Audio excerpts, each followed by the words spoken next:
So thank you so much for coming today. I really appreciate having you here. We're excited to share this information about cybersecurity. It's really, really interesting. We probably have a lot of cybersecurity focused people here, but even if you're not a cybersecurity focused person, this is a great presentation. The material is amazing. We are two of us hosting this event, PTAC and MEP. And are you able to move this slide forward at all? So, it's not moving. Here we go. So MEP, how many of you heard of a MEP Manufacturing Extension Partnership? All right, a couple of hands, excellent. So there's an MEP in every single state. It's part of a national network. And what we do is we work with manufacturers and any area that helps them be more globally competitive.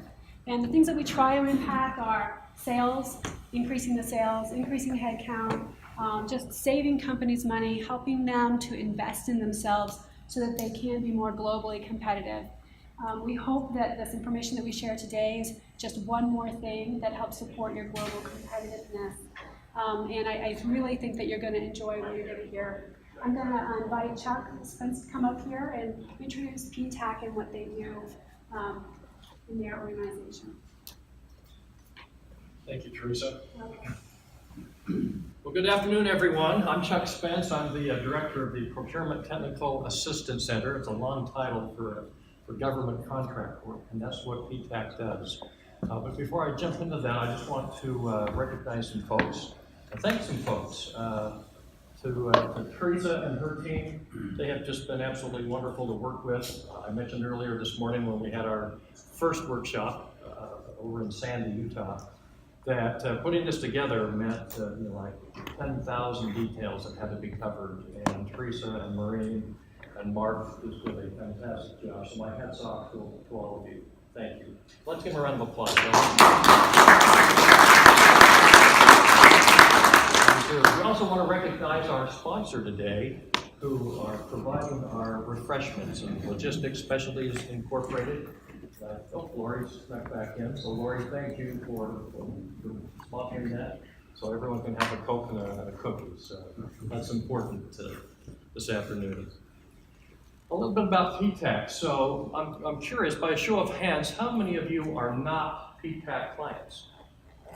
We've got a few. We want to talk to you because what we want to do is PTAC wants to help you get Department of Defense contracts, so you have to worry about things like NIST 800, 171 series. So that's a good problem to have, and PTAC will help you do that from A to Z. We help you with the initial registrations to be eligible or licensed to do contract work with DoD and other federal agencies, right to post-contract about how do you deal with an audit from DCMA. We help you with contracting vehicles such as GSA and everything in between. Think of for example, you get a solicitation and it's right down your alley, and you look at it, it's a 138-page RFP, and you say, oh my gosh, how do I respond to this? I don't understand the language, I don't understand the acronyms. Well, you make a phone call to PTAC, and we're going to meet with you, and we're going to take you literally by the hand, and we're going to walk you through that process of getting a contract. And not just maybe with DoD, maybe you want to do janitorial services for Davis School District. We'll help you with that as well. So that's kind of what PTAC does. If I could kind of put a shameless plug, or maybe a not so shameless plug, because I'm not embarrassed at all about this. PTAC has our big event coming up in about, what, Keith, 6-7 weeks? It's our PTAC Symposium. And it's on October 11th. I want you to take our cards at the table, go to our website, and register. This symposium is going to be unlike anything we've ever done. We have changed things up, so it'll be brand new. Even if you've been before, it'll be brand new. We have things like, it goes from about 8 to 2 at the Southtown Expo Center. And for $75, this is what you get. Not only do you get a continental breakfast, you get a fantastic lunch. We're going to have what we call a POP session, a Procurement Opportunities Preview. We're going to have about a dozen organizations out there that have opportunities for small businesses, give about a 3 to 5 minute pitch about what those opportunities are. And then we're gonna have some matchmaking events going on throughout the day, so you get to meet, 10, 15, 20 minutes one-on-one with these decision makers, with these purchasing agents, with these buyers. In addition to that, we have about somewhere between 60 and 70 booth exhibitors. Now, for you to have contact with all of them, it takes you months, maybe over a year, to meet with them. They're all going to be in one room around the walls, and you get several hours to spend and network with them. So please go to our website and register for that, okay? And now it's my extreme pleasure to introduce not only my boss, but the Governor's Office of Economic Development's new Managing Director. And that's Ginger Chin. As Managing Director, Ginger directs a strategic growth plan for Utah's Industry Cluster Program and manages GoEd's rural programs and workforce development initiatives. Additionally, Ginger oversees GoEd's business services, including Utah's the Business Resource Centers, and of course, the Procurement Technical Assistance Center, PTAC, my program. Ginger was previously the Vice President of External Engagement and Economic Development at the Davis Applied Technology College, not too far from here. In this role, she directed several areas, including operations at the Davis and Morgan County Business Resource Centers. Ginger serves on many organizational boards, including the Salt Lake Chamber Women's Business Center, the Utah Advanced Materials Manufacturing Initiative, better known as UAMI, and the Society of Applied Manufacturers and Engineers, better known as SMBS. A lot of acronyms in government. She currently serves as the chair of the Davis Chamber of Commerce. Would you please join me in giving Ginger a warm welcome?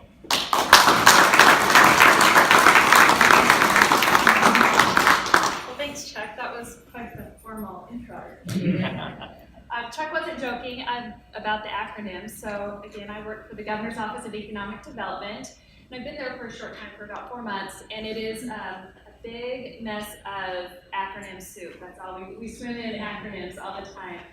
But with those acronyms, we are engaged in creating business opportunities in the state of Utah. We want to make Utah the #1 business, thriving economy in the nation, and we've done that. I mean, Forbes has named us #1 for a couple of years in a row, and we're really proud of that.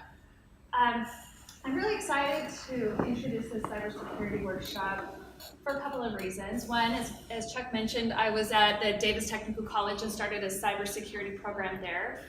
And what I love about the IT industry is that it is constantly changing, and it touches everything. I mean, we're all in here with our smartphones, our watches. I mean, everything is IT related, and with that comes a lot of threats.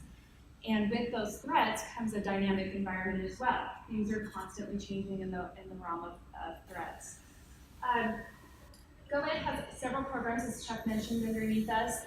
We have business resource centers, so if those of you in this room need some free business counseling, that's provided. PTAC, I give these guys a hard time all the time. I say, can we come up with a cooler name? I mean, PTAC, that sounds so terrible because of everything that they do for rural America. I mean, Utah would not rural Utah would not be the same without PTAC, absolutely. They do a lot of great things. But with that, Chuck had mentioned to me that by December 31st, all contractors within the Department of Defense need to become, I'll have to look at my notes here, but you said controlled technical information, and he told me it's a CTI, but we won't know what a CTI is. But what that is, awareness, and that's what you guys are all here for, is some awareness. So with that, I'm going to turn the time back over to Teresa. But welcome to Weber State and the Cybersecurity Conference. I think this is going to be such a great opportunity for y'all to learn. I'll turn the time back over to Teresa, and she'll get things started.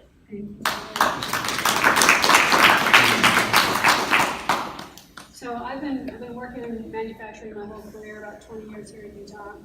And I'm really excited to work for MEP, which is an organization that supports manufacturers. And we work closely with manufacturers here in Utah, but we also have access to some amazing resources.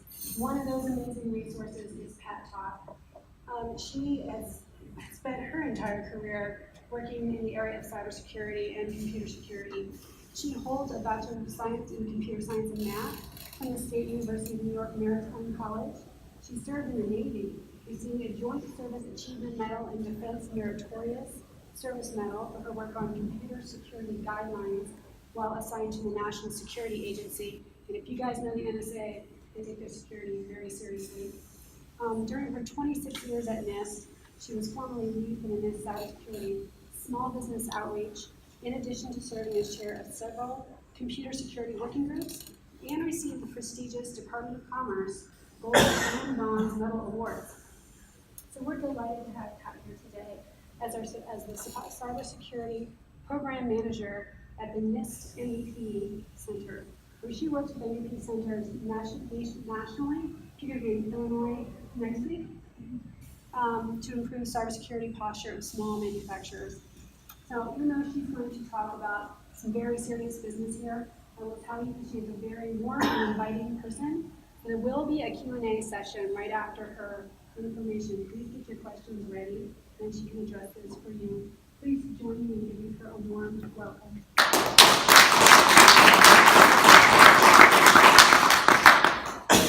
Thank you, Teresa. Can you all hear me? Okay, before I get started, I just want to get a sense of your level of knowledge on cybersecurity.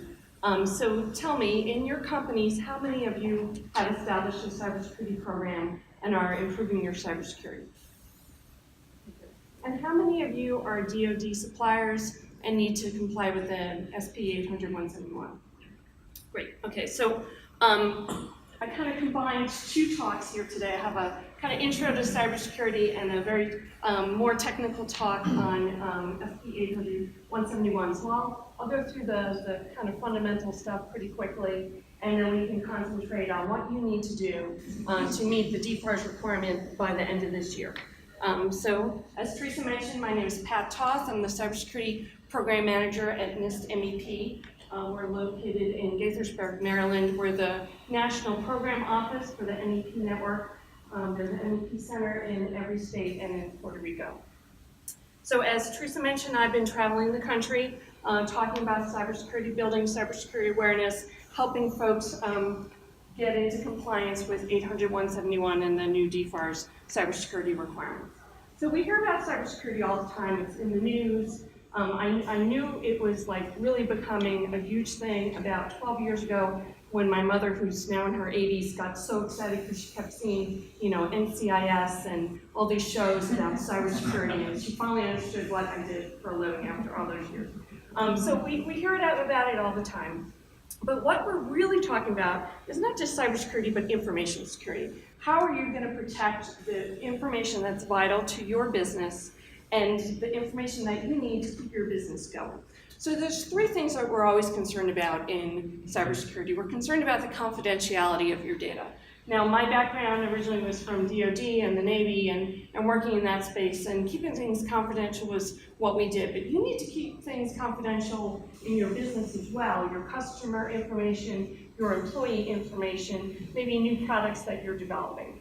So confidentiality is an important issue in cybersecurity. Next, we're worried about the integrity of your information. Has someone gone in and compromised it? Have they changed one of the dimensions on the drawing of the very detailed part that you're making for DoD? Do we know that the data is the same at rest as when we were using it or when we placed it there? So integrity is an important aspect of this. And lastly, we have availability. Is your data going to be available when you need it? Will that information be there when you need that information to perform a task within your business? And all of these things are what we're concerned about in cybersecurity. So some other things, cybersecurity is really the technical piece of this, but there's a lot of other things that you may already be doing now that you need to be concerned about in protecting your information.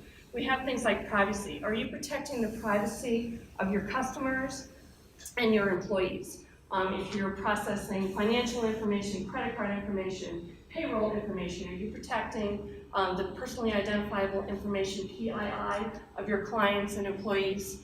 Do you have good physical security in place? If we have good physical security, we can prevent a lot of these cyber problems that may be happening. So that's a piece of information security that we're going to be talking about, particularly when we talk about the controls from 800-171. Next, we want to talk about contingency plans. We all know what's happening in Houston this week. We're seeing the devastation. What if something like that were to happen to your company? Do you have a plan in place? Would you be able to recover? Do you have good backups? Will you be able to get your systems back up and running? So that's an important piece of this. Next, we have operational security, the way you do your processes, perhaps new products that you're developing, new things you're planning to bring to the market.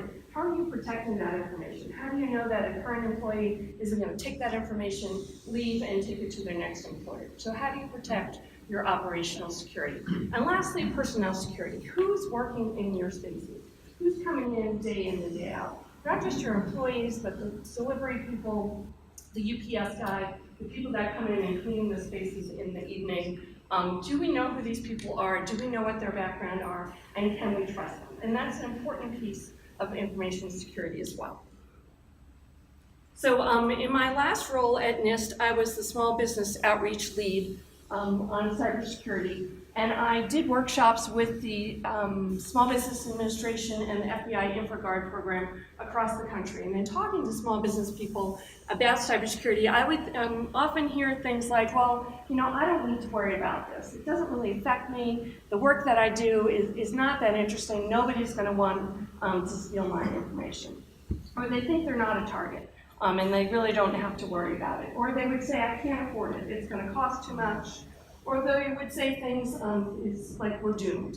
You know, if the federal government can't protect their information, how am I going to protect mine? And, you know, they didn't even want to start because they didn't think they could be successful. But more often than not, people were not sure what to do or where to start. So that's what my first part of my presentation is today, is to kind of help you get started and get these programs started in your companies and really start building some expertise on cybersecurity so you can protect your businesses. So why are we worried about this? In 2015, 43% of all phishing attacks were directed at small businesses with less than 250 employees. How many of you have less than 250 employees? Okay, you are considered the weak link here. Because the government, larger companies, big DoD contractors, they've gotten pretty good about protecting their information. And the criminals that are trying to get to this information know that smaller companies like yourselves may not have the right security in place. You're going to have some vulnerabilities, you're going to have some weaknesses that they can exploit, get into your information, and then get into anyone that you communicate with. And that could be your the DoD agency that you're working with, another supplier, your bank. They can get into your information and go anywhere they want to from there. So we really do need to be concerned about your business and how you're protecting your information. It's estimated that a major cyber breach would cost a company like yourself anywhere between $38,000 and $551,000. And this would include things like fines, costs of an attorney, a cybersecurity expert, downtime, overtime for your employees, lost productivity, those types of things. And there have been studies that have shown that for small businesses that suffer a major cybersecurity breach, about 50% of them are out of business in 6 months. So it's not just the loss of the information itself, it's the getting back to work and dealing with all the effects of when something happens. And for most small businesses, it's not a question of if, it's a question of when. Because you will suffer some type of event that you need to recover from. So hopefully, if you get some things in place beforehand, you'll be able to recover more swiftly, have less downtime, have less problems, and be prepared when something does happen. So as I mentioned, you know, the big guys, they're starting to get really good security in place. We still see breaches, though, for the big ones. The best example lately was that ransomware attack with HBO, where they stole some of the scripts for some of their new shows that were coming out. But you need to consider yourself as a target. And the criminals really are looking at small businesses as the new way into larger industry and getting to the information that they're after. So I want to talk a minute about risks. You know, we all take risks every day, whether you're getting in your car and driving, crossing the street, whatever it is, we have to weigh the risks in our lives. I live on the East Coast, I live in Maryland. Every summer, we hear about shark attacks, whether it's in Maine or Florida. It's all over the news. Everyone goes crazy that there's a shark in the water somewhere and that, you know, someone could have been bitten or someone might be hurt, and the beaches are closed, and people just, it's constant. And the level of news about shark attacks is really amazing. I have friends that would go in the water all summer because they're so afraid of sharks. But we also have this other problem in my area in the Mid-Atlantic, and that's these little deer ticks that spread Lyme disease. And while there's about 12 shark attacks in the US per year, there's 50,000 new cases of Lyme disease reported to the CDC each year.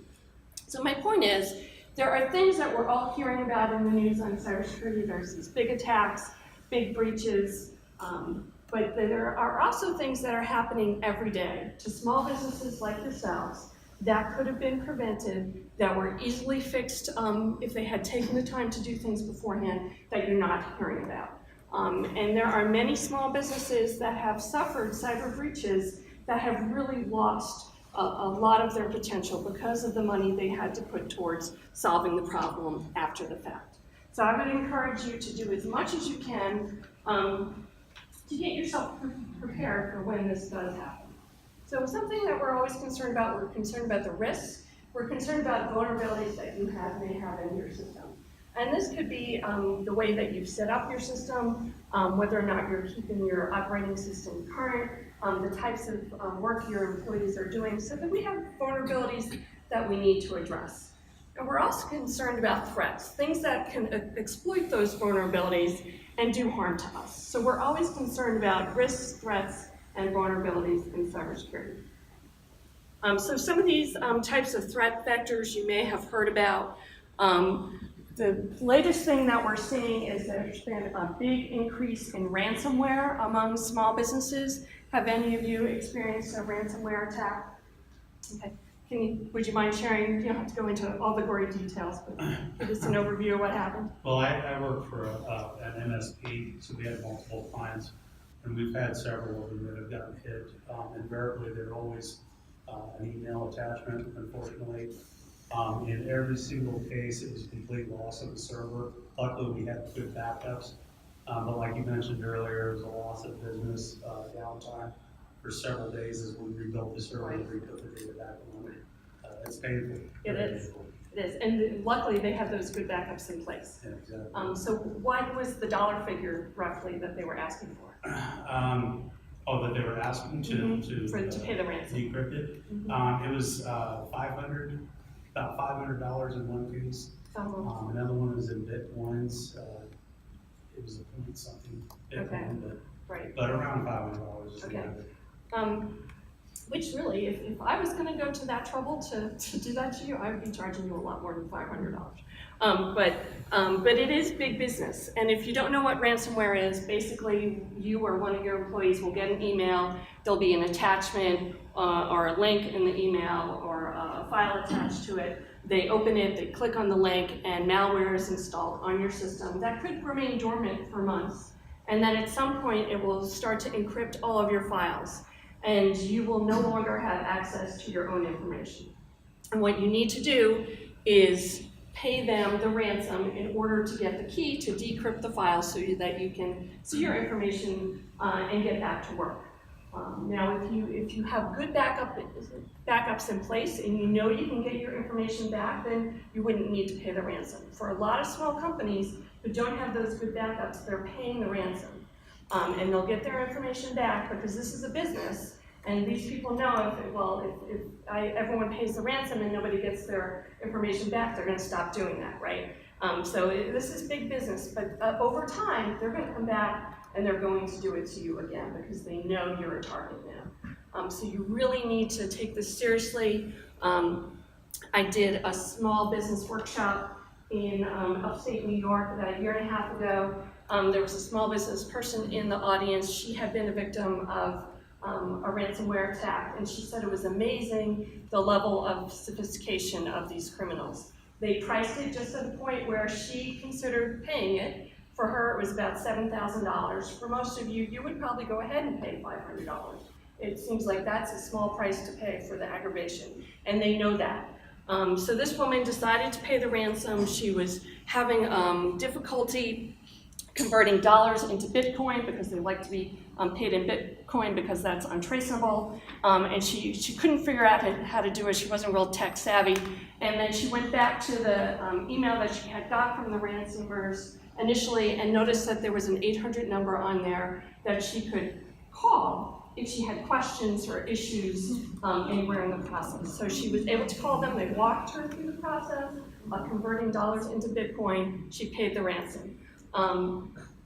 After that, she reported it to authorities, and of course, the 800 number was disconnected and they were long gone.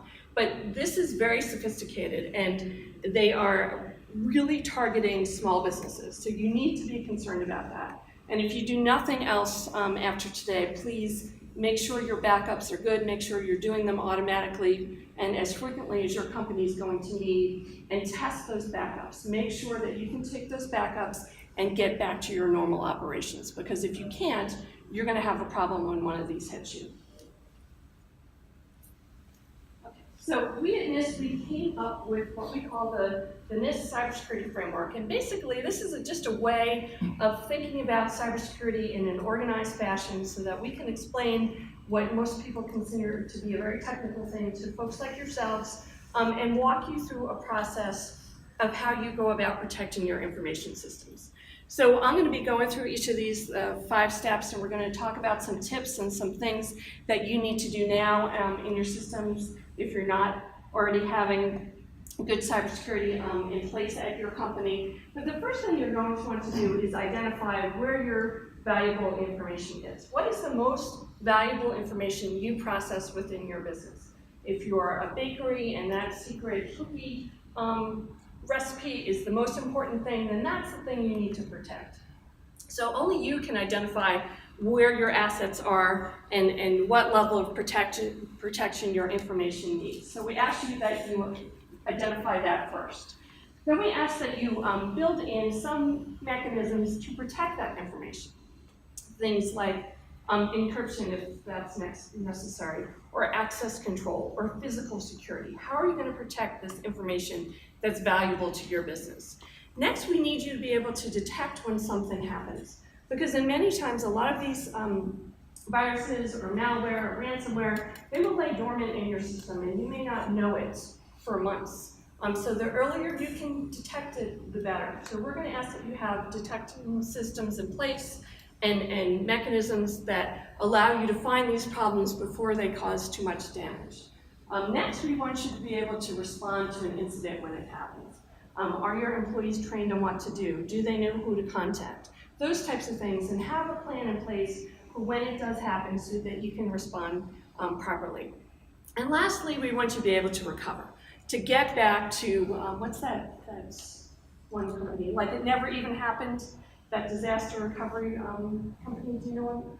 Maybe it's an East Coast thing. To get back as if that event had never happened and you can just go on with your business as if nothing happened. So if you're just starting to work on cybersecurity in your business, a document that I would recommend that I wrote at NIST, it's a NIST IR, which is an internal report, NIST IR 7621, and my slides will be available, so you don't have to write that down.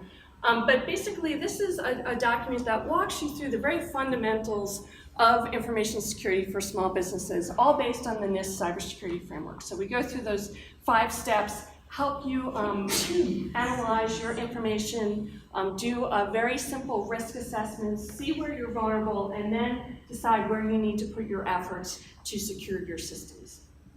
So that's a great place to start, and if you are really getting started, start there. Also, there's a NIST webpage that would be of interest of you. There's www.nist.gov/MEP, and on that page we have cybersecurity resources for small manufacturers. And there's some webinars, there's some handouts that you can give to your employees.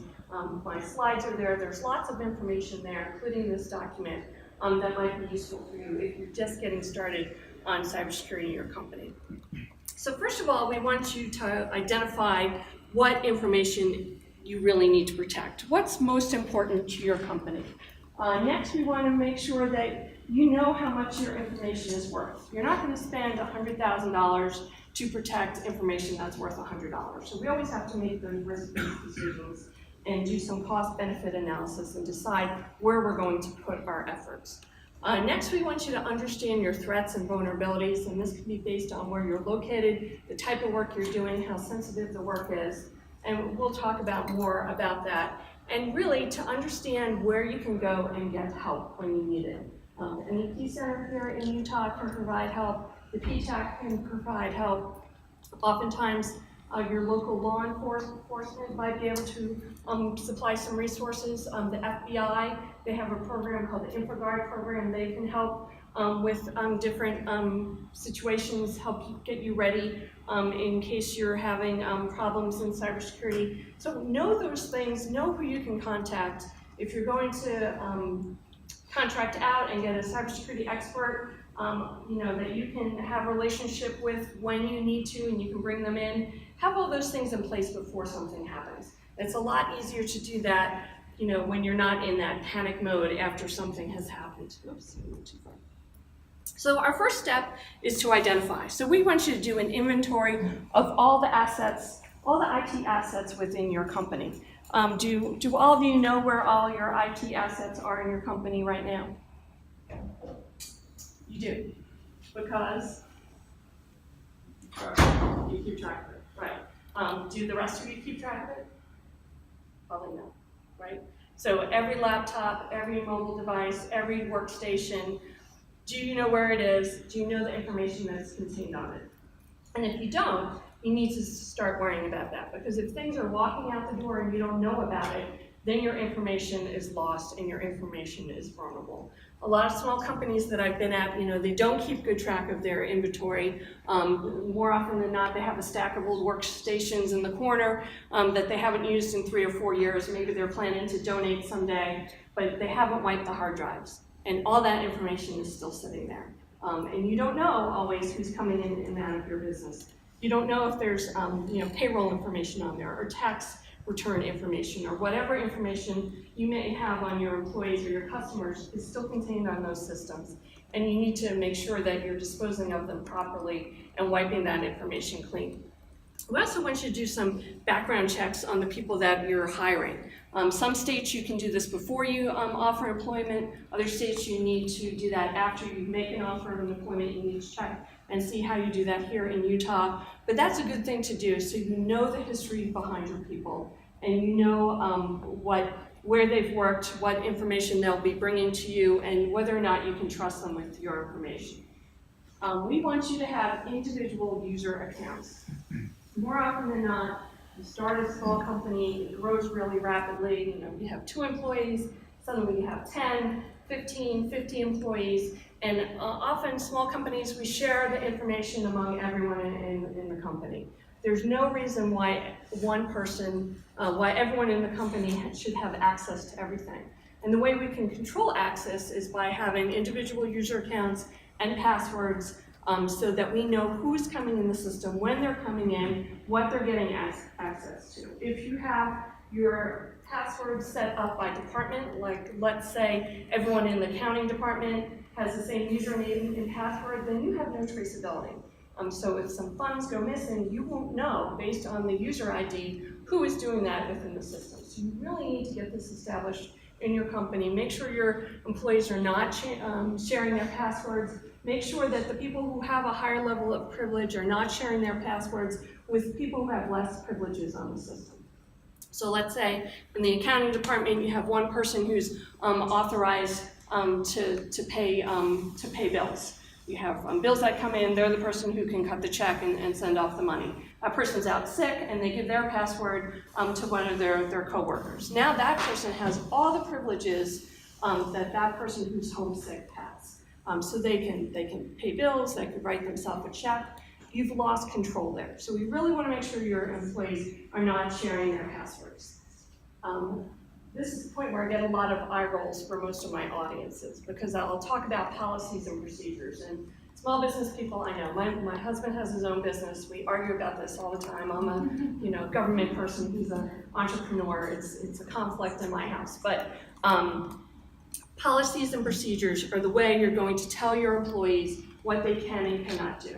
And these policies and procedures are going to help you prove to the DoD or whoever else you're supplying to that you have good, effective security controls in place. And it's also going to provide a foundation of when you need to fire someone for something they've done or when you need to prosecute someone, that you can show that they violated your policies and procedures. It doesn't have to be anything fancy. You all probably have an employee handbook. Write up one page on cybersecurity, what they can and cannot do, what websites they're allowed to access, whether they're allowed to have remote access from home, all those types of things. Stick it in the employee handbook. Make sure your employees understand it and what it means and why we're doing this. And that will go a long way to protect your systems. Next, we want you to protect your systems. So we want you to limit access. We want you to limit physical access and logical access. So we want to have, again, usernames and passwords. We want to have firewalls that will segment different parts of the network, different pieces of information. Not everybody needs to have access to every bit of data on your system. Also, we need to think about physical security in this context as well. Who's coming in and out of your spaces? How can they get in? Are you tracking who's coming in? Your alarm system, does it track when employees leave and come in? Those types of things. We want to make sure you have surge protectors and uninterruptible power sources, UPS, in place, particularly if you have information that needs to be available at all times. You need to make sure that the power supply is readily available. Next, we want to make sure that you're patching your operating systems and all of your applications. More often than not, patches that you receive, both for your browsers and your operating systems and any of your applications, they have security that's being improved by installing those patches. And they're sending out these patches all the time because they're finding new security vulnerabilities, and these are the solutions to them. So if you're not keeping up to date on your patches, then you are really becoming vulnerable. And what happens when some new vulnerability is found, that will be broadcast amongst the whole hacker community, and everybody will know, if you're still running Windows 95, that here are the ways you can get in. So they can tell from your network what you're running, what operating systems they're using. And if they see you haven't updated it, they know exactly how to get in. So that's something you really want to make sure you're doing and keeping up to date on. Use firewalls to segment your network. Make sure when you install them, they're installed properly. Make sure when you install them that you change the factory installed password. I can't tell you how many times the password for the firewall or the router within a small company is still password. So you want to make sure that you're keeping those passwords secure as well. Your wireless access points within the company. Maybe you have some wireless access out on the shop floor. Where else can people get access from? If they're out in the parking lot, can they get into your network from that? Can they see your your system set ID? Can they see the company name out in the parking lot because you're broadcasting the company name out there? So think about how someone could do an attack by just seeing what your Wi-Fi information is, and can they get into your company through your wireless access points. Web filters. You can block websites you don't want your employees looking at. You can block, as you know, spam, different types of email. If you don't want them receiving email from different organizations, you can have all of that blocked. Set up those spam filters. Make sure they're in place. And teach your employees how to recognize spam, how to recognize a phishing attack when they see one. And have this more senior people in your company recognize these things as well. There's different types of phishing attacks now. You all know what a phishing attack is, right? I send you an email, there's some link in there, looks really attractive, maybe it looks like it's from your bank, something you need to act on right away. You click on that email, and when you go to that link, downloading malicious code onto your system, and a virus or ransomware, something will be installed in your system that's not going to do good things to you. That's the typical phishing email. What we're seeing now is what they're calling spear phishing, where they're targeting a particular person within the company. So maybe it looks like it's from the IRS and it's an email to the head of the accounting department. Or maybe it's to the CEO and it looks like it's from some board that they might serve on. So that's a spear phishing attack. There's also what they're calling whaling, where they're going after the very senior, high-level people in the companies. And sometimes, people a little older like myself, maybe they're not as tech savvy, and maybe they're more likely to fall for that type of phishing attack. So we need to make sure everyone in the company is aware of those types of attacks. If you have very sensitive information on your systems, consider encryption. Years ago, encryption was fairly expensive. It was hard to do. It's become much simpler, much less expensive now. If you're concerned about your data, use encryption and protect your information in that way. We talked about disposing of your old systems. Make sure you're doing that safely. You can remove the hard drives and destroy them. You can send the whole thing to companies that will certify they've been destroyed and give you a certificate that they've been destroyed properly. But make sure you're not donating information to this local school or some charity where you're providing all your employees tax information as well. One of my coworkers a few years got a call from a prison who had received some surplus laptops that someone had donated, and his old laptop from NIST was in the set of laptops, and they had all of his information. So even at NIST, it wasn't wiped clean, it wasn't disposed of properly. It's easy to do, it can happen. So make sure you know what information is contained on things before you dispose of it. And train your employees. Really, your employees are your first line of defense. And they can be a great asset, or they could be a huge problem in cybersecurity. So if you can train them, have them be aware, have them understand the risks, have them understand why we're asking them to do these things and how this protects the business and how it can protect their job is really important. Next, we want to be able to detect when something happens on our system. So we want to make sure that you have antivirus, anti-spyware, anti-malware installed in your system and keep those up to date. These are pretty inexpensive, they're easy to do. Make sure you're doing that in your companies. Make sure they're being done automatically and being kept up to date. Maintain logs, monitor the logs, have intrusion detection services, IDS, on your network so that you will actually see when an intruder comes in.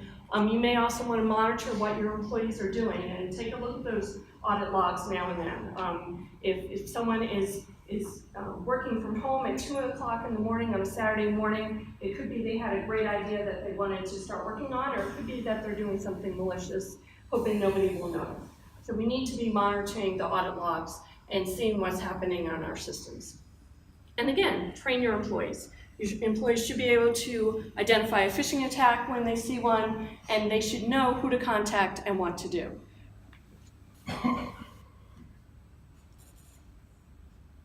Oops.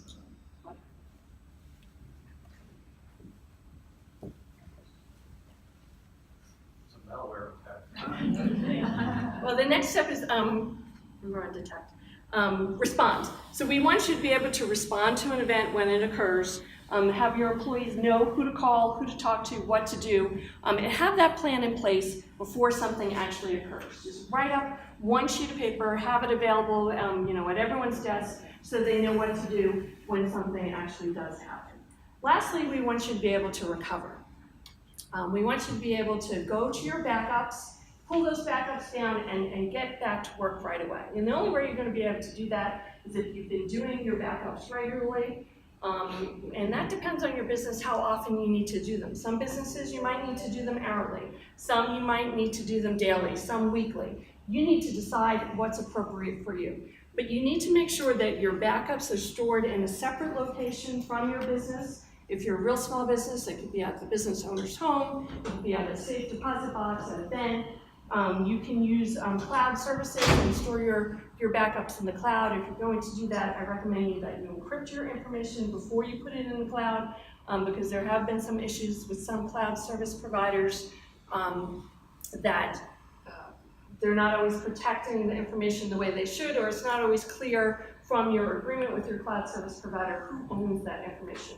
I had a gentleman in one of my workshops who told me he had used a cloud service provider, a local company, that ended up going out of business. And in the agreement with that company, it stated that they owned his information, and he wasn't able to get all of his information back because they had gone out of business. So read any type of agreements carefully, whether it's a cloud service provider, any type of IT services, your web hosting, your email hosting. If you're doing that, not doing that yourselves, make sure you understand what it is you're agreeing to, because there can be a lot of vulnerabilities with that. So those are the 5 steps of the cybersecurity framework. And as I mentioned, if you pull down that document, it'll walk you through that, give you some additional tips. Some other things that you should be doing, again, you should train your employees. We really want them to understand the vulnerabilities that we're all facing. If you can explain it to them often of how to protect their information at home, and they can bring that knowledge into the workplace, that kind of drives it home a little bit more. And that's a very effective security awareness tool, is have them thinking about their kids or their home system, and then say, okay, we need to do that in the workplace as well. Okay, so let's go back to the recover step. We talked about having the backups in place, storing your backup in the cloud. It's very important that you actually go ahead and test those backups. I've met a number of small companies that thought they were fine, they were doing their daily backups, sending them to the cloud, and when they had a problem, they went and pulled them down, and they were garbage. So you really need to make sure that those backups are good, and that you can get to a place to where, to a backup where before you ever had any malware installed. And sometimes you have to go back several months. So you really need to have those backups in place. For some of you, I would suggest considering cyber insurance. What you need to understand about cyber insurance, it is a new product. It's fairly new in the industry. It's a little unregulated at this point. You need to understand what it is you're buying and what it is that coverage is going to offer you when you have an incident. You can pay a lot of money for it and get a lot of coverage, but it is expensive. And the first thing an insurance company is going to ask you about are these types of things. Do you have encryption? Are you doing backups? Do you have individual user IDs and passwords? What's your physical security? And they're going to walk you through this whole barrage of questions, and based on your answers, they will cover you or they will not. So if that's something you're going to consider, I would suggest you do your homework up front and put a lot of these things in place. It will lower your premiums, you'll have a better understanding of what you're buying, and you'll be much happier with the type of insurance coverage that you purchase. But again, be careful, know what it is that you're buying. Okay, and as with everything else, when we're dealing with risk, we need to do a cost-benefit analysis. You need to decide how much money you're going to spend to protect this information. Is it worth it? Where do you want to put your resources? You can't possibly protect everything to the fullest extent, so what is the most important information to your business that if you lost it, you would be out of business, and protect that. We all know the consequences. We've all heard stories about the company down the street that went out of business because they couldn't recover after a cybersecurity incident. Or we've all heard about small businesses in town who's, the restaurant where no one will go anymore because some of their employees were stealing everyone's credit card information. So this can have a big impact on your business's reputation. Even if you recover, there could be other impacts. Your reputation, lost customers, lost trust. And potentially, really, and I'm not here to scare you, but there is the potential for going out of business. And this is a real threat, and you do need to address it. Okay, so I'm going to very quickly go through some tips, things that you need to do. This is all in that document on NIST IR 7621. Most important thing you can do is train your employees. Have them understand that we're not just being difficult, we're not just putting barriers in place to get them getting their work done, that there's reasons behind all of this security, and get them to recognize a phishing attack when they see it, get them to recognize what the system looks like if malware is working in the background, and have them be somewhat suspicious. And you really want to have your employees understand what the risks are. Decide what your social media policies are going to be for your company. If you allow your companies to use social media, your employees to use social media, that's fine, but you need to know that you're opening yourself up to some risks. You know, that funny cat video that everyone's watching this week, more often than not has some malware attached to it. And when they open it at work, they've introduced it into your entire IT system. So if you don't want that happening, you can block Facebook and just tell people that's what you're doing and have consequences if they're still, trying to use it on the work systems. Again, keep your machines clean, use the latest version of browsers, keep your operating systems patched. The system actually went down because they were doing some security updates, so I really can't complain too much. Timing was bad. Use firewalls, make sure you're using them, installing them properly. Think about the mobile devices in your company. Do you have folks using their own cell phones to do work, their own mobile devices, or are you providing them? If they're using their own cell phones, how are they protecting that information, that company information that's on the cell phone? And for company phones, are you encrypting it? Are you keeping them patched and updated? What happens when somebody loses their cell phone and there's lots of company information on it? So all of these things you need to think about, and this is where a lot of policies and procedures come in. Here's who you contact when you lose your cell phone. So everyone should know what to do. Backups, can't stress enough, really, that's the best thing you can be doing is have good backups, make sure that they're good and you can use them to actually restart your systems, individual user accounts and passwords, Wi-Fi. If you're out in public, don't use the free public Wi-Fi, no matter where you are, not in the coffee shop, not at the airport, not at the hotel. If you have employees who like to do those types of things, get them a hotspot. It's a cheap insurance policy that will prevent a lot of problems. If you're connecting to the public Wi-Fi, really, first of all, you don't know which Wi-Fi you're actually connecting to. How many times have you been at the airport, pull up the free Wi-Fi, and there's 12 different choices of which network to attach to. You don't know who's really seeing all that information that you're providing over that Wi-Fi connection. So make sure you're also not broadcasting your SSID out into the public. Nobody needs to know the name of your network. And you don't want folks with a sniffer tag out in the parking lot picking up all your information. So make it a little more difficult for them. Password protect your router. I can't tell you how many times I've been at a small business and they're still using the password for the router that came out of the box with, and sometimes even, the router's up on a shelf and on the shop floor and the password's stuck on there in big letters so everybody knows what it is.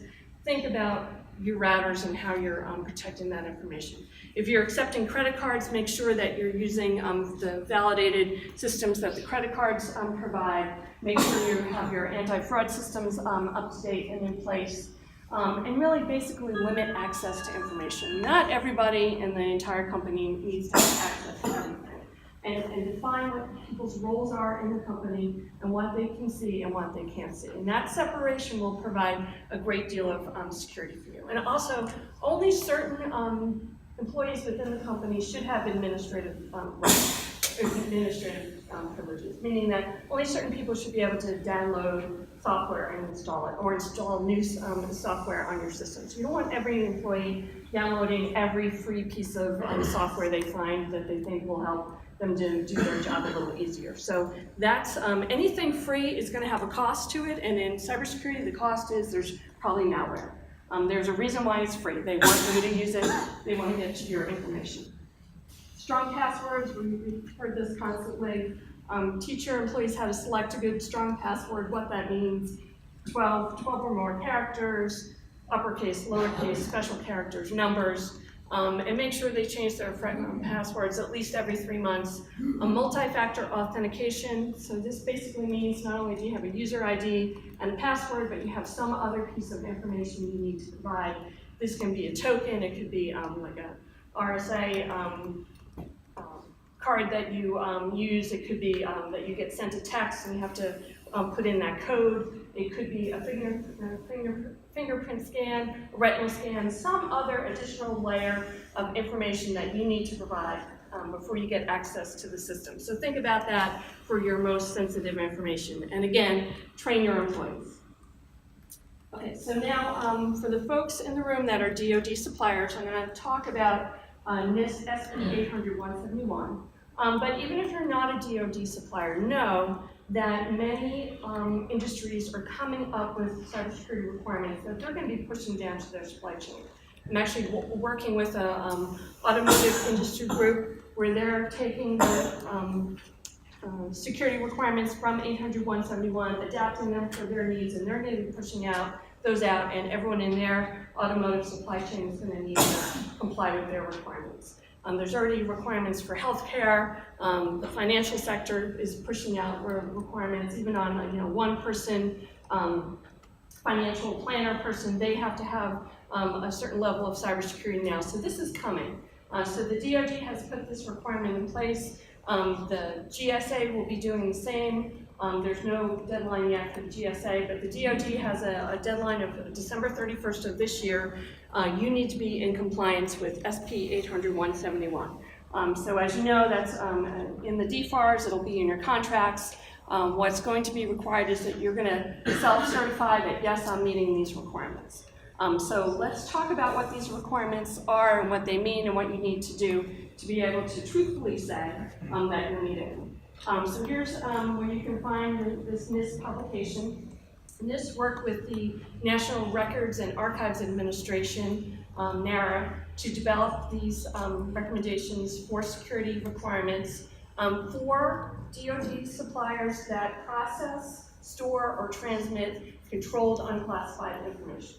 So as you all know, the DoD has classified information, secret, top secret, confidential, but then there's all that other information that you may have seen that have special marking on it, export controlled or FOUO for official use only, or certain stamps. All of that has now been categorized into this new category of controlled unclassified information, CUI. So NARA actually has a registry that you can go to, that you can look and see whether the information that you're receiving, either from the DoD or from your upper tier contractors, is CUI and how you're supposed to be protecting it. A good example of a marking for CUI is there's actually a manufacturing marking, MFG, that you may have seen on some drawings if you're doing that type of work for the DoD, and it has that type of stamp on it. That's CUI, and you're going to need to protect it based on these SP 800-171 requirements. In writing the 800-171 requirements, and I had worked on that document before I came over to MEP, we made some assumptions about you as small business people. Okay, we're not saying that you need to go out and buy a whole new IT system for the whole company or buy lots of hardware or software. What we're saying is we want you to start where you are right now, and that if you start where you are and tell us the things that you're doing well, maybe have really good physical security at your plant. Maybe you do access control really well. Start with the things that you're doing well and build from there. So we're not expecting you to go out and buy any types of new systems. We're assuming that you're doing some of these security requirements now. Maybe you're not doing them to the same level, maybe you haven't documented everything the way the DoD wants you to, but you're probably, I'd say about 80% of these security requirements that I'm going to be talking about, you're probably doing them in some way now. So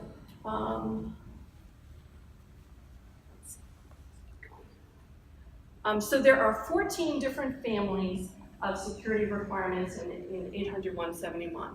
And a lot of these are really not that technical. If you look at the list, things like maintenance or physical protection or personnel security, assessing your risk, security assessments, they're really not that technical. There's a few controls that are going to cause some problems, and the two that cause the most problems for most small businesses are installing multi-factor authentication, again, that additional layer of security, fingerprint, retinal scan, token, some other piece of information you need to provide before you gain access to the system, or using FIPS validated, FIPS 140-1 validated encryption for when you're using encryption, because that can be fairly expensive and there's a limited number of products that you can use, and that's just expensive. There's no way around it. So those are the two controls that most small companies are having difficulty with. The rest, you're probably going to be able to meet. And if you can't meet them, what you simply need to do is say how you're going to have a plan to meet it in the future. So by the end of this year, December 31st, there's basically 3 things that you need to have to show that you're in compliance with 800-171. You need to have a security plan for your system. Okay, that'll outline how you do all your security, where all the assets are located, have a map, describe what your vulnerabilities are. You need to have done an assessment against these 800-171 controls. And we're going to hear more about that in a few minutes. And lastly, you need to have a plan of action. So for those controls where you're not fully meeting 800-171 requirements, you're going to have a plan of action for going forward, saying we're going to do this in a year or 2 years, or whenever is appropriate for your situation. Now, all that said, there's 110 different requirements. Let's say you only meet 5 of them, okay? If you say, I've only met these 5, I have a system security plan, I've done an assessment, I only meet 5 of them, here's my plan for the other 105, then that should be acceptable for DoD on December 31st. There's no time frame for when you have to implement your plan of action going forward, and DoD at this point has no plans to do that. So those are the 3 things you're going to need to have by the end of the year. So let's look at real quickly, because I know I'm over time already. In the awareness and training family, 3.2.1, so basically all the security requirements are in the 3rd chapter of 800-171. The second set of requirements, awareness and training, is the .2, and this happens to be the first requirement in that family. So this is 3.2.1. So when you hear all these numbers going on, that's basically what it means. It's a particular security requirement. So this one talks about people in your company need to be made aware of security risks and vulnerabilities, and that they're trained to carry out their assigned duties. You need to provide security awareness training to your employees, particularly on indicators of insider threat. Another example of a security control requirement, this is 3.2.2. Ensure that people within your company are adequately trained to do their assigned security-related duties. So how would you demonstrate that you're meeting this? And this is what DoD is going to want to see, and what you're going to have to provide in that security assessment report that you'll produce after you do your assessment. So you're going to show that you do basic security awareness training on every new employee who walks in the door. You're going to give them training, they're going to sign some sheet, you're going to stick it in their HR folder, and that's done. And you can prove that you've done these things by the records and the policies and procedures and all those things you have in place. So most of you do new employee security training now, right? Okay. If you don't, start doing it, and if you do, make sure you document it. Okay, so next, anytime you have a major update or major change to your information system, you're going to train everybody who uses that information. Same thing, you're going to train them, you're going to make sure that you document that what you've trained them, that they've been trained and what you trained them on, what the change was, and include that in a record somewhere. You're going to do annual security awareness refresher training. So once a year, you do a bag lunch, you get pizza, you show a cybersecurity video that'll scare everyone and they won't be able to sleep that night. And you record that you've done that and that meets this requirement. So this is a really easy requirement for most companies to meet. As I mentioned, some of the others are a little more tricky. Here's where the eye rolls come into place about policies and procedures. So basically, for meeting 3.2.2, ensuring that personnel are adequately trained, you're going to have a security awareness training policy. So here's my policy. I'm going to train my people twice a year. Here's the topics I'm going to train them on. You're going to have materials included of what you trained your folks on. And you're going to keep a plan for training your folks going forward for the next years. You're going to keep records on what you've trained them on, and any other relevant documents. So a lot of this really is, unfortunately, paperwork. but it's the paperwork to prove that you've done things correctly. And the whole idea behind 171 is to get you thinking about cybersecurity throughout the whole company, and not just this, techie thing that the IT folks back in the corner work on. That everybody in the company has a role in this, and that every piece of the company needs to take part. So that, in a nutshell, are one of the security requirements from 800-171. There's lots of others, but if you have particular questions, I'd like to take them now, and additionally, if you have questions going forward, my contact information is at the end of this presentation, and I'll make sure you get the presentation, and they'll provide a link to it. So anyone have any questions? Yeah, can you talk a little bit about access control? What's acceptable and what's not? Small business, you don't necessarily have locks on doors or keypass, those kinds of things. So what does this consider as? I mean, it just says you must have access control. Right. So. And basically, it says provide good physical security, was what the requirement actually says. Yeah. So what you need to understand, and this is difficult for a lot of people to understand, when we write something at NIST, we have the ivory tower at NIST, and we put out this guidance on how you should do security in your company. I don't know your situation. I can't possibly write these security requirements to fit everyone's situation. So there's a lot of flexibility here. And even though it's in the DFARS and it's a DoD requirement, there's still a lot of flexibility just based on the way 800-171 is written. So you will say, I have this type of physical protection, I have locks on the doors, I have security lights, maybe that's all you have. What you need to be able to demonstrate is that what you've done is adequate for your situation. And you need to demonstrate that whatever you've put in place is equally effective as what the requirement is calling for. So if you have, 10 guard dogs and that's your level of security, then that's probably equally effective in your case. So you just need to be able to demonstrate what you're doing provides the same level of security. Okay, and you're right, a lot of these are very difficult for small businesses. But what you can say is, okay, I have locks on the doors now. In 2 years, I'm gonna put in a security system. And a year after that, I'm gonna put in access control cards. So you can say, I'm not meeting it now, but in that plan of action, you're gonna have the plan for going forward, and that's how you're gonna demonstrate that you're in compliance. I guess that's what I'm struggling with is, what is compliance? Well, okay, and that's a really good question, because according to the DoD, compliance is a security plan, an assessment, and producing an assessment report, and that plan of action going forward. It's not saying, check, I meet every single one of these controls, because probably most federal agencies don't meet every single one of these controls. It's saying, I have the mindset that I need to do these things, and I'm going to get there in the future. Okay, so that's what compliance means. And you need to demonstrate that either to your, whoever you're getting the contracts from, or if you're contracting directly from the DoD to your contracting officer. That's my next question, is who's going to audit compliance? Good question.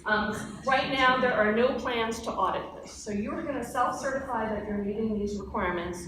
Right now, DoD is not planning to do any type of audits on this. You can imagine all the companies, they'd have to go out and audit. And it is interesting that it's going to be the contracting officers who are going to be responsible for checking this. And a lot of those contracting officers don't have a good understanding of cybersecurity either. So you may need to demonstrate to them that this really does meet the security controls in 171. We've heard some rumblings that DCMA is looking into auditing or looking at compliance of contractors. Do you know anything about that? I've heard some rumblings, but talking to the folks in the DoD CIO office that I talk to fairly regularly, they have no plans to enforce that from their end. I think going forward, what I'm working on is putting together some training for those contracting officers in the DoD so that they know what it means to be in compliance. But as of right now, any type of audit is years away. That said, it'll probably happen eventually. So you need to get working on this sooner or later than later. The deadline's coming, And if you're not a DoD supplier, you still need to start thinking about this, because no matter who you're supplying to, some of these requirements are going to trickle down to you at some point. Yes. So there was an internal threat update. I think you had it certified by the very beginning of the summer. Yes. A lot of this is fairly similar. Right. Can we had to go the whole training around that. Can we insert some of this stuff into that? Absolutely. Okay. Yeah. So it would just be another piece of it, and you'd have that same level of documentation, be able to point to it, and that should meet the requirements. So, and as I said, a lot of this, you may be doing already. Any other questions? You said compliance is doing the assessment, creating a report, having your security safety plan, and having a plan going forward. So doing the assessment, it's perfectly acceptable for you to do a self-assessment. There are several tools that you can use. There's a DHS tool that's free. It's called the CSET that you can download and use that. It will walk you through each of the security requirements, ask you a question or two, you say yes or no, and it comes out with a score and tells you where your weaknesses are and helps you write a plan of action. I am actually releasing next week a draft of what we're calling a workbook that steps you through each of the requirements in 800-171, gives a description of what this requirement is trying to get to, what the core piece is, and then asks anywhere between 3 and 10 questions that you need to ask people in your company. And it's not all questions for the IT folks. So you might have to ask someone in human resources, or the IT guy, or the physical security person, whoever that may be. So it tells you the questions to ask, who to ask, and really what the core issues for each of the requirements are. So we're going to put that in draft. Next week it's going to come to the Utah MEP Center. They can use that with you to walk you through the security control assessment. Any other questions? CSET, C-S-E-T. It's if you just Google CSET evaluation tool, DHS CSET evaluation tool. Some folks have told me it's kind of it can be a bear to download. It's really kind of clunky. It's not the sexiest tool you've ever used, but definitely. And there's a lot of free like spreadsheets out there that list each of the security requirements from 171 and kind of some simple questions on how you would demonstrate meeting it, and whether that you can use a spreadsheet as well. That can be your system security plan, a spreadsheet that you've started using for your company. We're filling out questionnaires through ExoStar. Mm-hmm. And in there, they're telling us that we have to be at least a level 3 out of 5 by the end of this year. And the implication is that we could lose contracts otherwise. Can you clarify exactly what level 3 means? I'm not that familiar with the ExoStar requirements. That's their own set of requirements based on 171 and the companies that they're representing. But that's not what you're going to need for compliance. At this level 3, level 2 is not what you need for to demonstrate compliance to the DoD. That's their own separate set of requirements. And you're going to talk about that a little more, right? Can you talk about ExoStar? We can help with ExoStar. I have to get the definition of level 3 as well. Okay. Any other questions? Okay, well, thank you very much. Thank you, Pat. My name is Mark Poole, and I am the Education Programs Manager for the MEP Center at the UU. We're very glad you're here today. I'm going to introduce our next speaker, Steve Wilkstrom. Steve is the Information Technology Manager for our local Boeing facilities. Steve has worked closely with research and development teams across the globe on developing of large-scale automation systems. He has led database strategy, database architecture, data migration, performance management, and migration to the cloud for computing for web databases and user files. Steve has been responsible for the design, installation, and security of the most sophisticated secure network at Boeing. I've actually been there and I've seen some of the stuff they have to do, and it is definitely impressive. Steve has a bachelor's degree in information systems from the University of Phoenix, and we're glad he's here today. I'm going to turn it over to him.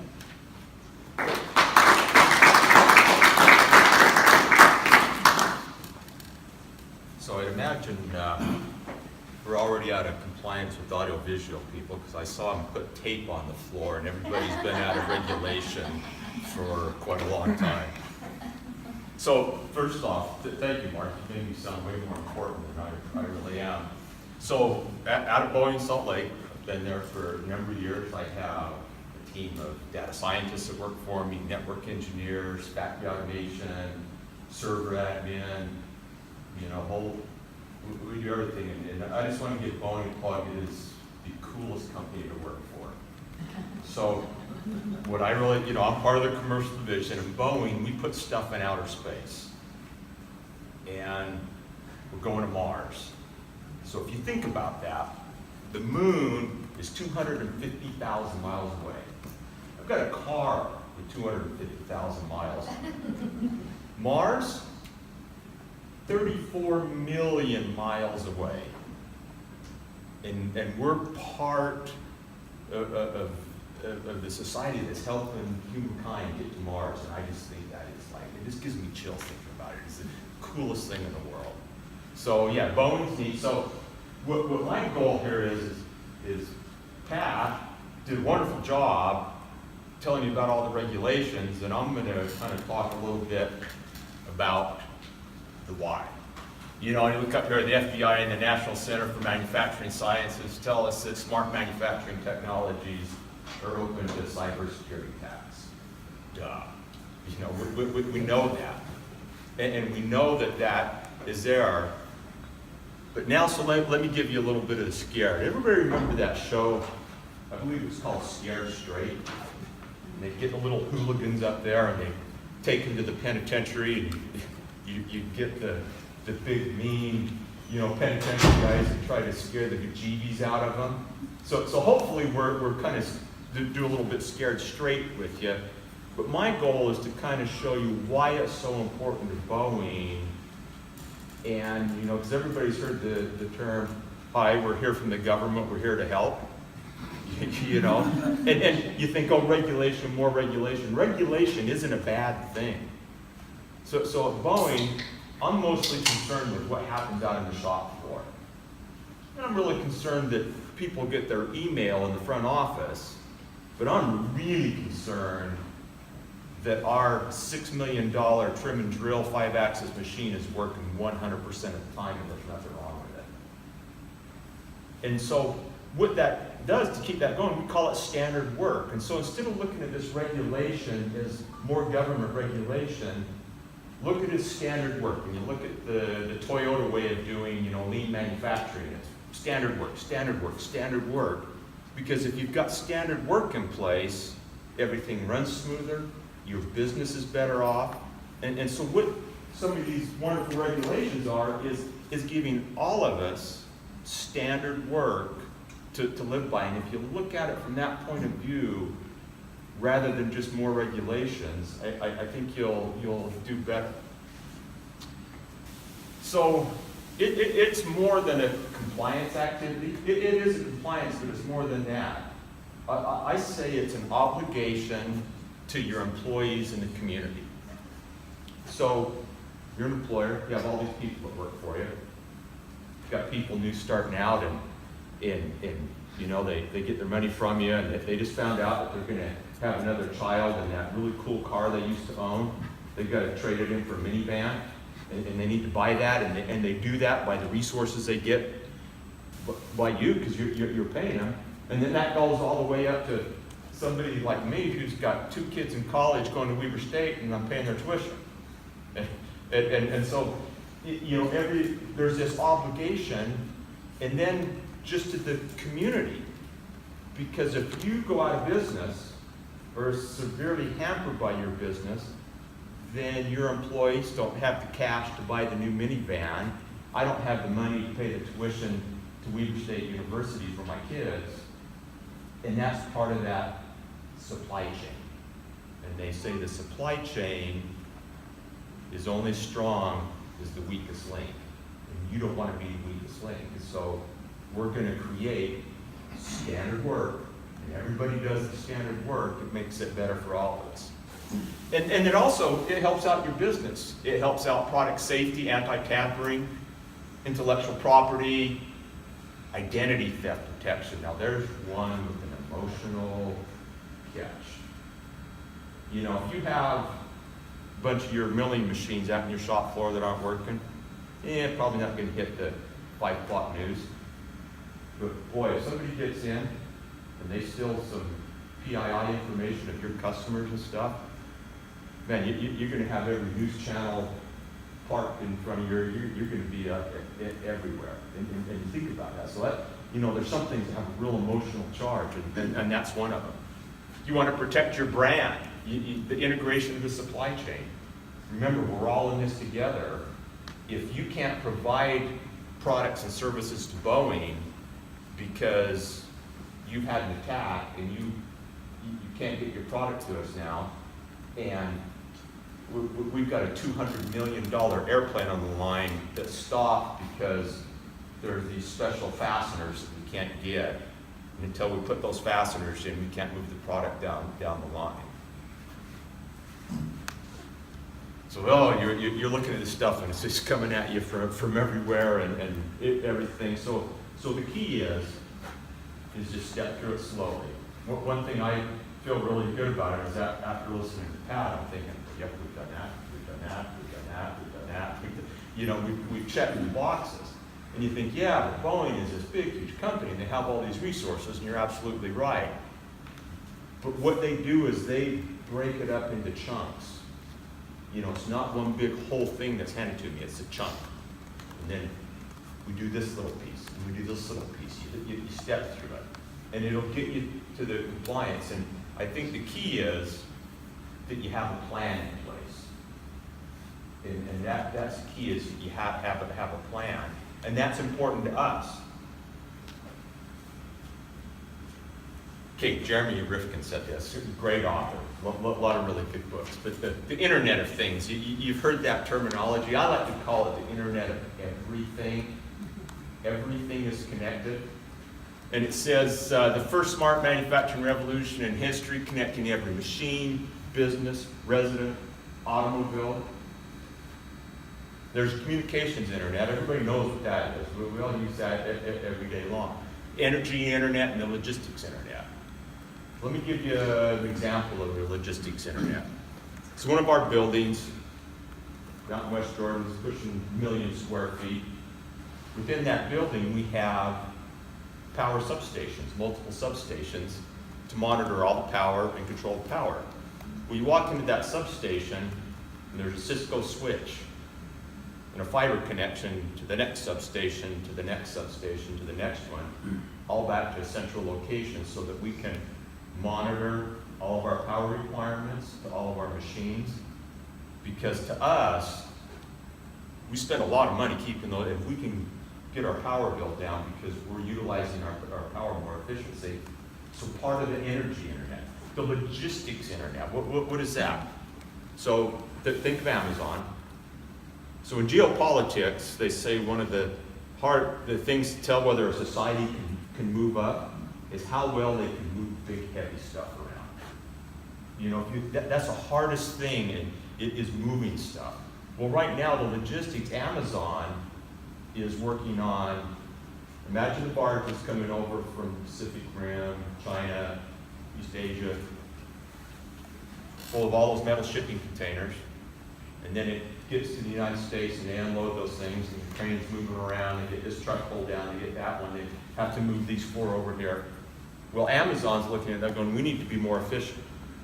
So they want to tag everything from the time it leaves its port and coming across the ocean, so when it gets to America, they already know where everything is. The crane, we have a crane at our building, it's got a computer program. The human doesn't drive it. The human pushes the button, but the program that's written drives the crane and tells it exactly what to do.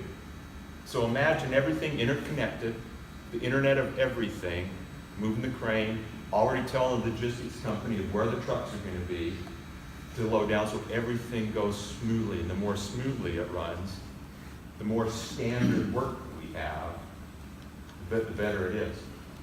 I mean, so 2 years ago, I got a new furnace in my house.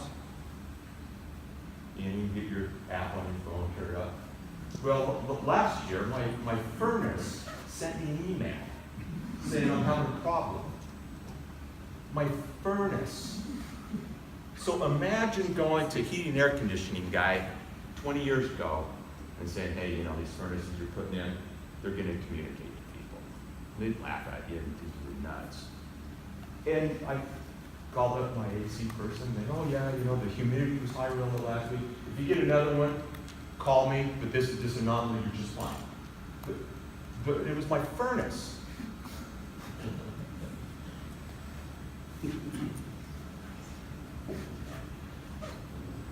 The future's already here, it's not distributed evenly. So that was true 100 years ago, and it'll be true in 100 years from now. And so I think the thing that is real important to me is I've been in the IT world, so I'm going to give my badge of honor here.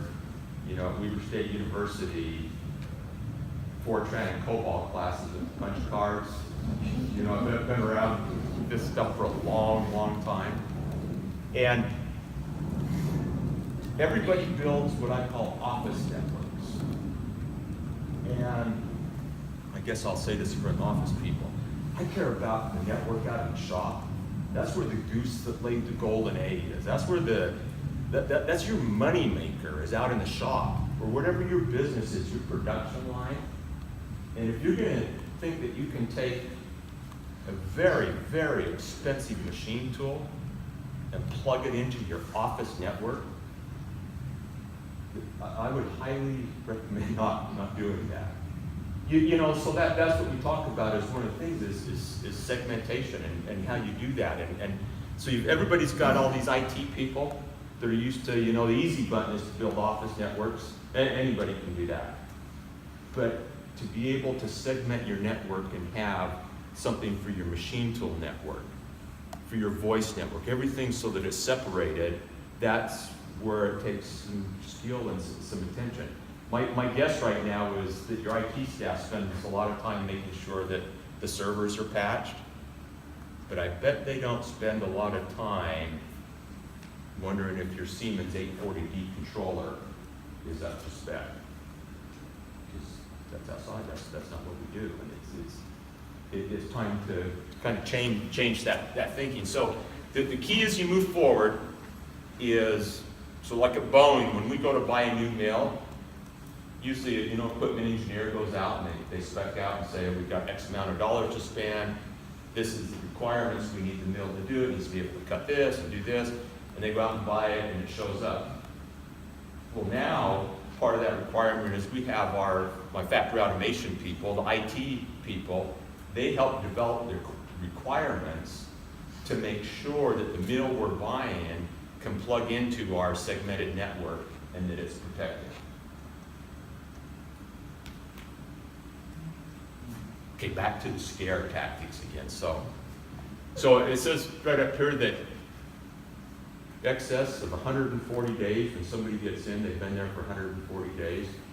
Now, they would just as soon go forever and never be detected that they're there. They just want to sit and listen and take all the information. So the retailer's data breach. Everybody's heard the Target story. Heating and air conditioner. So Pat talked about that earlier. They want to get to the small business to come after us. So they Target stores, they were breached, credit card information got out. The heating and air conditioning vendor, they attacked the heating and air conditioning vendor, got into their network and stole IDs and passwords and used that to get into Target. Fish tank. Casino bought this really big, fancy, nice fish tank, and the vendor that installed it, with all this Internet of Things, hey, we're going to be able to lower our cost to maintain this fish tank because we've got all these networks and centers. We'll be able to monitor the temperature, the saline of water, and all this stuff, and we'll only send somebody out when we need it, and it's going to lower our cost. So I set it up.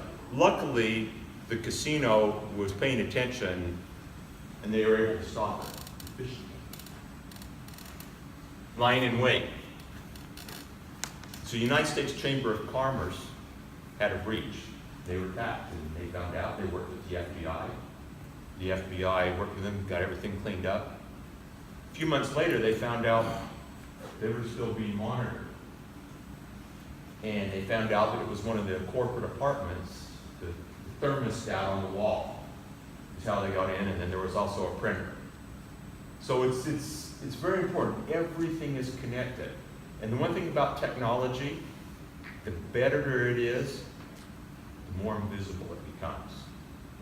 You know, when I work with my team, my goal is I tell them, you know, try to get everybody out there so it's just invisible to them so they don't see it. You want it invisible. So, industrial automation system provider. You've heard about Stuxnet and a German steel plant. Somebody attacked a German steel plant through an email. They got into the PLC controller, the programmable logic controller, on the furnace that melts the steel, and they destroyed it. It cost millions and millions of dollars. Pretty much shut down the steel mill. And so, I just got the 5 minute thing. So I'm not going to get on the web and show you this, but this site right here, the Industrial Control System Cyber Emergency Response Team, if you haven't been to that, it's a wonderful site. So you go to that link, and right there, there's just on that page, there's a few hundred there. So a couple days ago, I went there and looked. There was 996 line items of industrial control systems that I guarantee that your IT folks aren't paying much attention to. They're worried about Oracle and whether the Windows server is patched. I mean, there's stuff in there. I started browsing through there. A device that they use in the medical institution for people who work with pathogens, and it monitors the air. So here's these people, their lives depend on this. Imagine a nation state putting a virus out. The people who are trying to fix it, they just keep changing stuff so that they're unsafe. So, I mean, you go to that site and there's tons of cybersecurity news that you can subscribe to that will just scare you to death. But the key is coming up with the why. So in closing, I mean, technology, you know, lots of times I hear people that I work with, even with advanced degrees, say, oh, I don't do computers. You know, to me when I hear that, that would be like somebody saying at a certain point in time, oh, I don't do paper. We're not asking you to be, you know, a Java programmer doing advanced data analytics, but you have to pay attention to this stuff, and it's important, and everything is connected. And technology will overrun your assumptions whether you're prepared or not. So that's all I have. Is there any questions?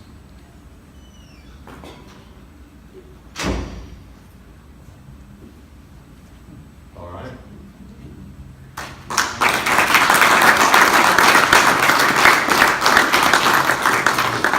Our next speaker is Kevin Baxter. He's the Cytelix Regional Sales Manager. Kevin manages the Western region of commercial cybersecurity for Cytelix, responsible for market verticals in manufacturing, healthcare, state and local government, higher education, financial services, and other small to medium-sized businesses seeking to improve their cyber posture by employing a compliance-based managed service. With more than 25 years of strategic security technology and consultant leadership, Kevin has aided in growing global enterprises.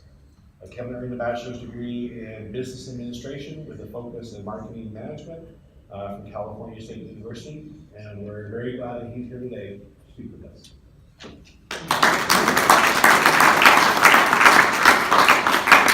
Good afternoon, everyone. Thanks for having me today. I really appreciate it.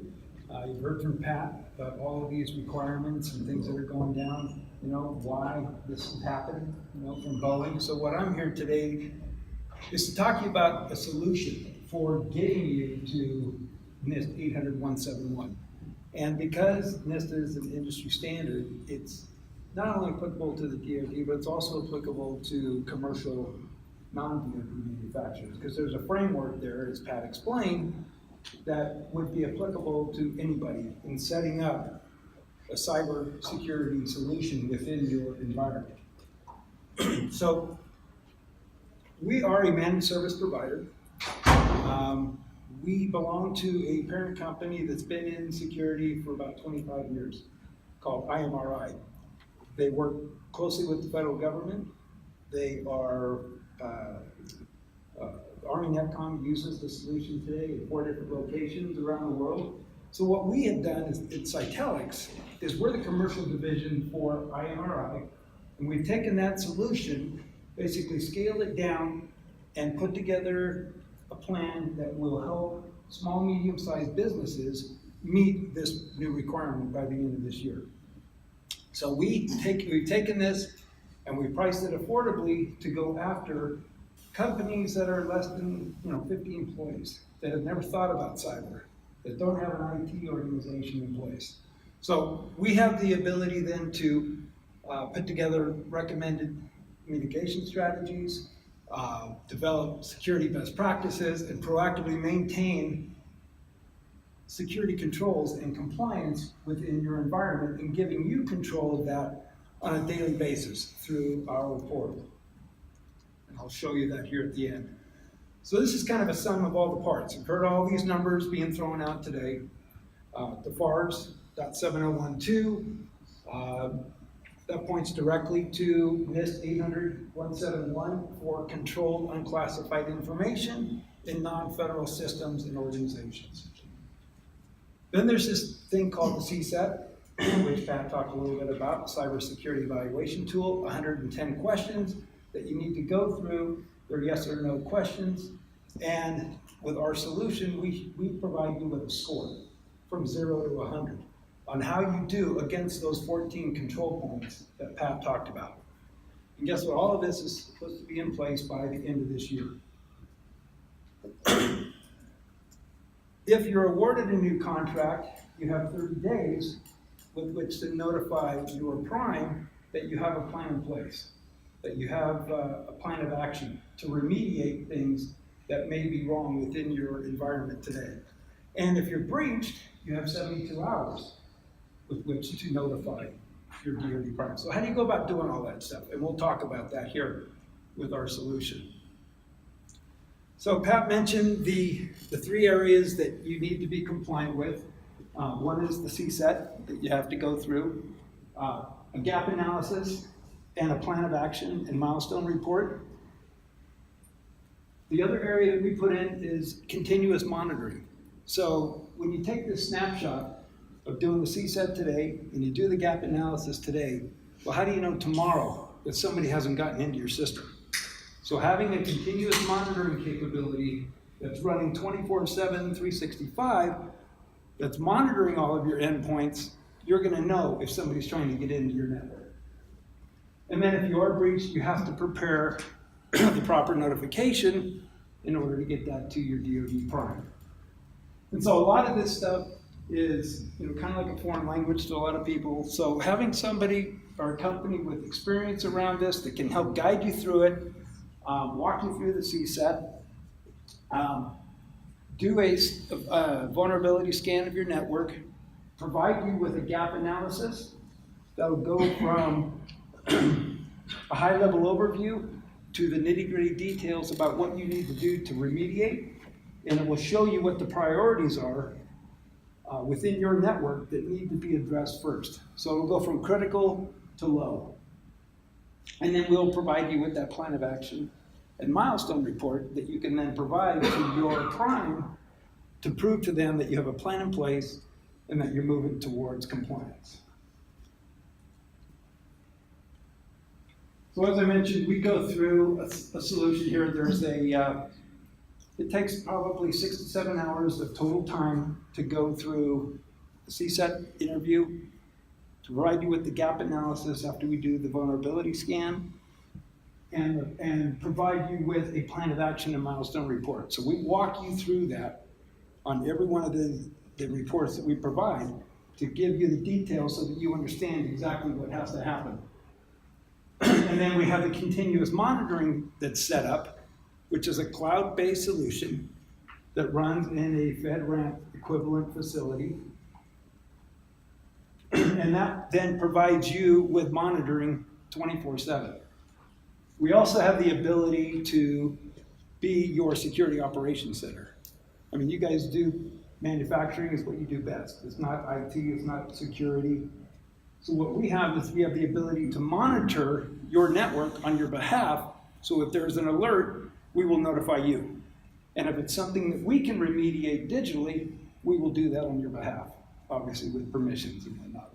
So you're not having to stare at a screen looking for alerts to occur if somebody's trying to get in. And then we provide you with best practices for remediating these areas of, or the gaps where you are currently vulnerable. So what I'm going to do is I'm going to show you screenshots of what the portal looks like. So this is something that every customer gets when they sign up for our subscription service. It's a private portal, and this is what the homepage looks like once you log in. So you get an overview of my documents, and I'll show you that here in just a second. The CCM is the Cytelix continuous monitoring capability. We will always continue to update your cyber status. So we go in and do periodic scans of your network to see how you're doing against the CSAT, and we will update that score. Most people, the first time when they go through the CSAT, they're probably going to score in the 20 to 30% range. So basically failing. And we will show you how you are improving as you turn those no's on the CSAT into yeses. And that will continue to be updated in that cyber status box. And then we also have a support depository where all the information you need, frequently asked questions, how to submit a notification to your prime when there is a breach. And I'll show you that in more detail here in just a sec. So this is the My Documents page. You have all of your assessment reports. So you have your CSAT. We will provide you with all of the answers. Everything that you provided to us will be here in that document. We'll provide you with a gap analysis. For this particular company, it's about 23 pages. And it gets into the very nitty-gritty details about what you need to do in order to remediate those gaps that we have found when we did that vulnerability scan. You have your plan of action and milestone report, which is basically a spreadsheet. And it goes through all 110 questions and tells you how you did against them, whether you implemented it or you have an issue. It will rank those issues based on priority from critical to low, and it will provide you with the number of days it would typically take to remediate that particular issue. And I'll show you an example of that in just a sec. You have your Nessus vulnerability report, and then there's some other Department of Defense information in there for you. So everything is held in this one area. You don't have to put any reports together. All of that is done for you. Best practices, Pat talked about putting in manuals, to train employees on cybersecurity. Well, we provide you with best practices for those 14 controls. So here's a good start for you to put together. Would be a training manual that you do once or twice a year, because we will continue to update this on a regular basis. Dealing with ransomware, we provide you with information on what to do about that. And then also about phishing attacks. So these best practices are continually updated on this portal and kept in this place so you can find them very easily. And then the last thing is sample policies. We put together about 30 different policies that you can select and run through this portal based on what you're looking for. What use cases are best suited for you guys to understand what's going on within your network. So we show 3 of them here, but we do have 30 of them that you can pick from. So this is what the plan of action and milestone report looks like. So it is just a spreadsheet that goes through all 110 questions. And it will tell you whether you've implemented it and what, if you have an issue, what you need to do in order to remediate. We'll get into very detailed description of what has to happen. And again, the yellow out there tells you it's a high priority. So it's something that you should look at and address pretty quickly. And it will tell you the number of days. So half a day in order to remediate this particular issue. And then this is the gap analysis. The gap analysis, again, will go through all of the issues that we've discovered. It will rank them from high, medium to low, and will give you a description of what you should do in order to fix that. So that's a document that you can hand to your IT staff or your third-party IT provider, if you have one, and say, look, this is there's the gaps. Give me a quote along to remediate, as well as that plan of action and milestone report, which you can monitor the number of days it takes to fix those particular issues. So this is really the bread and butter of the product here. This is the Untitled continuous monitoring capability. Basically what it does is it goes out and it detects, identifies, and discovers all of your endpoints, no matter what you have out there. Anything with an IP address, including cameras, web cameras on your building. It will go out and find all of those endpoints, and it will alert you if there's an issue. And that's what the red circle is around those, is they will beacon. And you can then go and discover what's going on with that particular issue and remediate or take it offline. This will also go out and discover issues, or it'll go through and look at all of your endpoints. It'll tell you what operating systems you're running on all of those endpoints. It will discover networks that you may not even know about within your network. So this is a good way, as Steve said, to segment your network, where you have different areas here of where you do your main business and where you have, your office stuff. So nothing is overlapping and becoming less secure. And then this is the dashboard that we have that'll go through on the left-hand side all of the use cases that you may be interested in. And on the right-hand side, it'll tell you exactly what devices, what the IP address is, what the MAC address is, what operating system it's running, and how many of each that you have. So as an example, if you clicked on Cisco, it might tell you there's 4, and it will just show the 4 Cisco routers in there. So this is the tool that comes with the product or with the solution when you sign up for the subscription.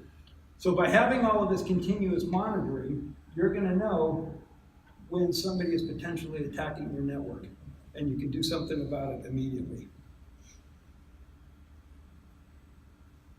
And then the last depository is the support. So we give you the ability, or we show you, or provide you with a link on how you would report an incident if you were breached. There's a lot of frequently asked questions and things that we put out there as well. So this would go through and tell you exactly what documentation you would need, and it would also give you a link to DHS to report any kind of an incident or breach. That is all that I have. Any questions? Yes, you say it's an affordable solution for small business. What is affordable? So if you were to go out and quote this on an individual basis to other bigger companies out there, this solution is about 4 to 5 times less expensive than what you would find out there based on the experience that we've seen or heard and working with our customers. So, some of these solutions out there could cost you $100,000. We're not even close to that for this type of solution. What is not even close? Yeah, I can work with you individually. We have an agreement with Utah MEP, so they can actually sell the solution to you as well. We are basically an extension partner of them. So we can come out and help you with the solution and they can quote it directly. to you. So I prefer to take that question one-on-one with you. One of the things that we try to do in the center is make sure that we have price points that are comfortable for the manufacturers that we typically work with. We try to have a variety of things that are sized to our clients, and so this is a very affordable solution. It's something our smaller manufacturers would have shown us they're willing to spend for this solution. And what we do is we price it based on the number of employees. So we start at less than 20 employees, 20 to 50, 50, 100, 100, 200, and it scales from there. So this, again, is targeted at really the small, medium businesses that are less than 50 employees.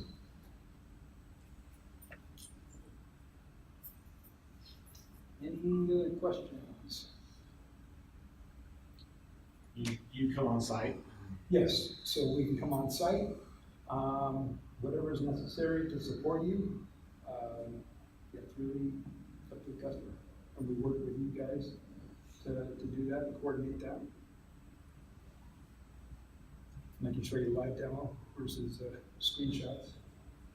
When you find gaps, when you find issues, are you the one to help solve them, or do you just you just point out where the weaknesses are? Yeah, good question. So we will tell you where the issues are, where the gaps are, the vulnerabilities. We don't do any of that remediation. Now, we can be contracted out to do it, or you can have your third-party IT provider or your in-house IT guy do that work. We will just give you basically the playbook on what you need to do in order to remediate. That plan of action and milestone report gets into a lot of details. It tells you exactly what you need to do for each thing or each question that you answered no on the CSAT. Any other questions? No. Great. Thank you for your time. Appreciate it.